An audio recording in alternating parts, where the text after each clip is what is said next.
Hey guys, Savannah Bell here with My Massage World, and in this week's video, I thought we'd talk client experience, specifically how to design it, because this isn't just something that happens, it's something you have to strategically develop.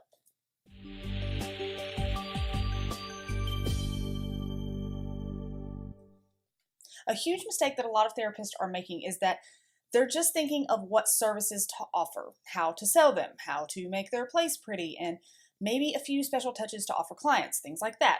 But these aren't all separate things. Every step that a client goes through, from the time they hear about your business to the time they book that appointment, receive their service, and then later hear back from you, that's all the client experience. And every single step of that needs to be planned out to reflect your brand, your mission, and solidify to your clients that you and your business are the best around. But how do you go about planning all this out? You have to think of your ideal client. You should have this worked out already, but if you don't, be sure to join the free My Massage World Facebook group, where we are spending all week explaining this in depth. Plus, there's a few videos that I've done on the subject previously, so check those out too. I'm not going to beat the subject of an ideal client to death. Let's just jump into how to use that profile to develop your client experience. You want to design every step of the client experience around exactly what your ideal client would want. And how do you know what they want? Well, number one, you should be offering a solution to their problem, whether that's their pain, stress, whatever. You should be addressing their problem and offering a solution via your services, right? That's pretty obvious, but remember, you need to address their external and their internal problem. I've spoken and written about this previously, but let me explain really quick. The external problem is that which is what they're usually complaining of, the stress or pain or whatnot. The internal problem is that which is a bit deeper, like the frustration of not being able to keep up with their daily activities because of an injury, or the guilt of snapping at their kids and husband because they never get a break and feel overwhelmed and constantly stressed. You're not just telling them, I can give you a break.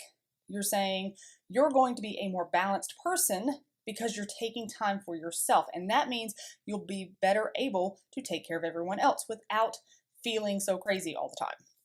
Number two, you need to learn what they really want, not just what you think they want. There's a few ways to go about this. You can just ask your existing clients that fit that ideal profile, or otherwise survey people who fit those same demographics, complaints, and lifestyle to get a general sense of what they prefer.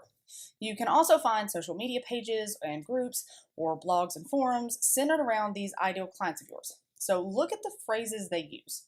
Look at the way they speak about their issues.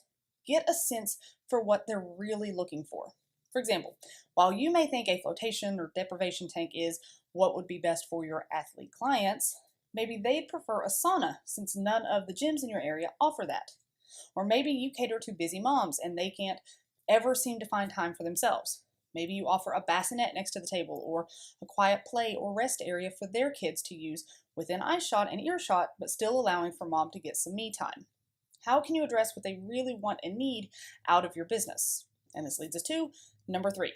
Remember every single step and make it memorable. It's those special touches, like allowing a busy mom to take a break even when she has her kids with her, or offering something that no one else does and yet your clients really want. That's the stuff that makes the biggest difference. While it may be big things like that, it can also be very small things, like sending an email the day before their appointment, not only as a reminder, but also with detailed directions to your place and instructions for what to expect, or offering a small gift bag to every new client with product samples and maybe a branded reusable water bottle or anything else they might like. Or it could be keeping an umbrella by the door to walk your clients in and out on rainy days, or offering tea, coffee, or snacks before or after sessions, or customizing each and every session to include any modality at the same price because their body changes from day to day and they never know what they want, or checking in the day after their appointment to see how they're feeling. There are so many ways that you can improve the client experience, but to really make the biggest impact, you need to seriously take a step back and think of every single step a client goes through when dealing with your business.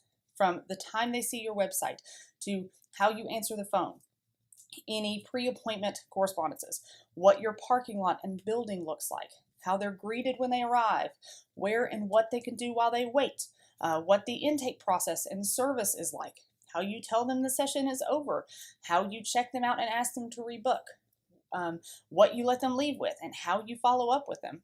Every step needs to be planned in detail to reflect your brand, your business mission, your ideal client's needs, and remind your clients why they pick you over all the other therapists out there. For more tips on finding your ideal clients, be sure to join the My Massage World Facebook group, where we are spending all week discussing it, plus new topics of discussion each week. Thank you so much for watching. As always, check us out at mymassageworld.com, like us on Facebook, subscribe to us on YouTube, and stay tuned for more videos. There's a new one every week.